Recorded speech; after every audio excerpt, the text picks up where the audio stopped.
Can we stop saying that watching Netflix is a waste of time? Can we stop saying that? Drives me nuts. Okay, you hear this narrative over and over and over again in so many different contexts and coming from so many different people.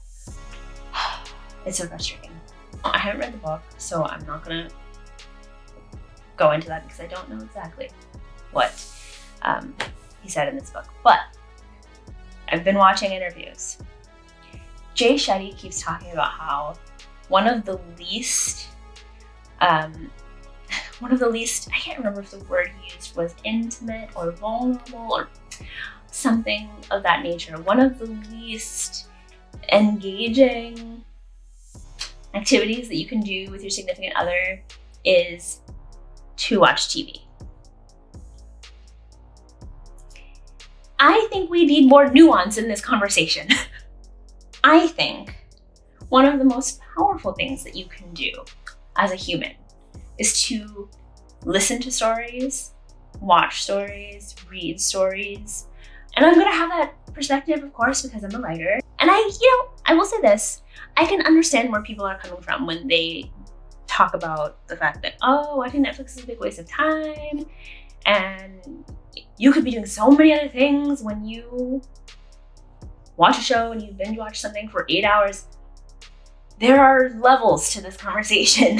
There are a million shades in between. This is completely something you should never do, and this is something you should do all of the time. Just want to put that out there before I go into this discussion.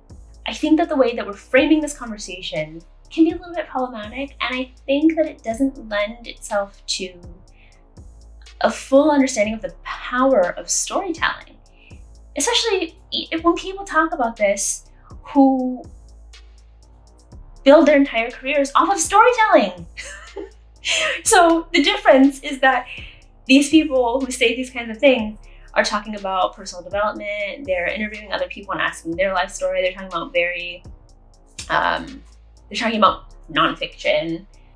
And so they're kind of putting that on a pedestal of sorts to say, because someone is sharing a real life experience that they went through, that is more powerful than watching a story that was made up that a bunch of people had to come together to construct.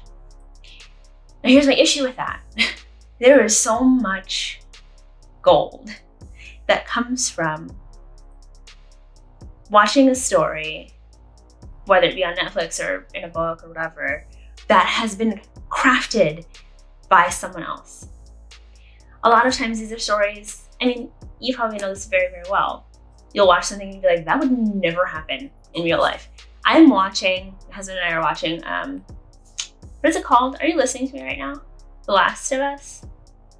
Whatever it is, zombie apocalypse, the HBO show. He's not listening to me, I thought it was. We're watching that show right now. And I mean, it plays with your emotions, and it's like, it makes you think if you are open to understanding narrative in this way, which I am. And my husband is. And it has helped us have so many really interesting conversations that have allowed us to understand each other better, have allowed us to have conversations that we wouldn't have had otherwise. I'm getting ahead of myself. We're watching Last of Us, and it's like, oh my gosh, if this were to really happen on this level, how would I handle this? Would I be prepared? Probably not. Oh my goodness, what would I do in that situation? Look how those two characters are interacting. What does that say about them? What does that make me think about me? If my husband and I were in one of these situations, and like, it's forcing you to understand someone else's perspective in a way that is much larger than life. And I think when we try to wrap our heads around situations that are much larger and much different than the lives that we live, it forces us to practice empathy in a low stakes kind of way that allows us to feel deeper. And it forces us to engage critically with the work that we're watching. It makes us ask questions that we wouldn't otherwise ask. I think a lot of times fiction can open us up to questions, whereas when we listen to someone else's lived experience, it can open itself up to more judgment. I'm not saying that that's what I do, but I'm saying that that's a possibility, right? If someone is telling a story about their lived experience and they say, I went through this really hard time, it inspired me in this way, and now I am successful, which is the narrative that a lot of people discuss when they're talking about their personal journey to success or whatever, then it's like, oh, well, easy for you, or, oh, well, that wasn't my experience, and so good for you, right? There's this almost like an inner conflict / personal attack that happens because that is the person's life. And you're like, okay, that's great, but like, for me, that's not how it goes, right? Whereas when you watch a show, when you watch something like Game of Thrones, you're like, whoa. it's so big, and it's got so much going on. There's this fantasy element to it. It puts you in a completely different world where anything is possible. And it makes you like put your guard down, and it opens you up to things. And I think that's a really powerful state to be in, because if we can pair that experience with asking questions and wondering how we can pair that with our lived experience, how we can use those stories to help us move through our lived experience, how we can look at the reactions that these characters make us have, and then understand the reactions that we have to different people in our lives in a different way. Oh my goodness, it's so powerful. And it's like, here, I'll compare it to this. I don't have kids, but I have a dog, okay?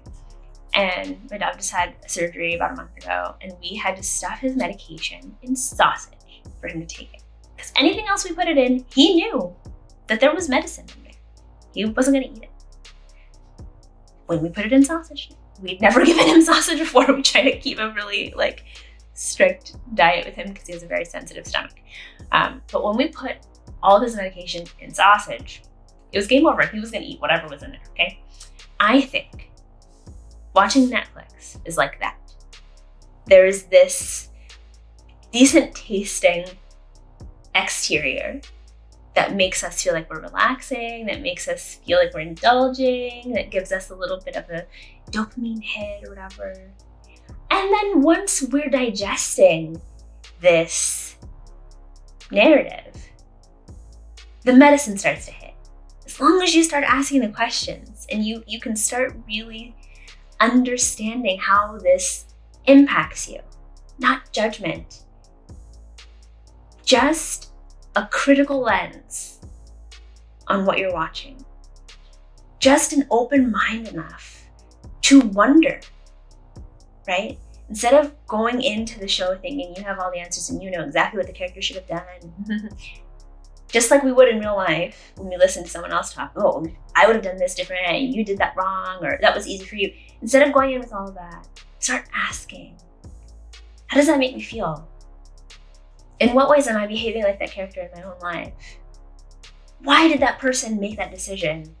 And then how did that lead to the outcome that they, right? There's so many ways that we can become empowered, that we can learn, that we can change our lives because of things that we watched. I have another example. When I first started college, when was that, 2008? I hated it. I didn't want to go. I did not enjoy any of my classes. And as I progressed semester by semester, I realized that if I actually wanted to graduate and graduate on time and not spend extra money and extra energy not making any progress, I probably should put in a little more effort.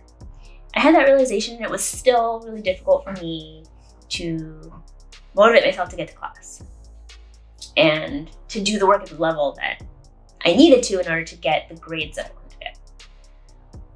At the time, I was taking a couple of summer classes because I wanted to graduate as quickly as possible. And while I was taking these summer classes at an accelerated pace, I was also watching Grey's Anatomy. Now, it was the first time I ever watched Grey's Anatomy all the way through. Granted, it was 2008, 2009 at this point. First time I ever watched from season 1, episode 1, all the way to where the show was at that point. And there was something about that show. There was something about watching these characters move through everything that it took for them as a cohort to become surgeons. There's something about that just hit some kind of chord in me and inspired me to actually work harder. Now, I was majoring in English. It's not trying to be a doctor or a surgeon. But there was something about watching these characters and the personal decisions that they made and the things that they had to overcome and the ways that they had to sacrifice and commit to their journey that made me feel like I could do it. And I don't know if this sounds crazy or silly or stupid. It doesn't really matter. What matters is the fact that it worked. It freaking worked. How many times have you listened to a song or watched a show and you're like, oh, I wish I had that kind of love in my life, or I wish I had that kind of success, or like, it just makes you feel something and then it inspires you to behave a certain way in your life, right? So for me, the fact that all of those things can happen and the fact that those things happen at mass when you look at how people respond to shows that become really, really popular.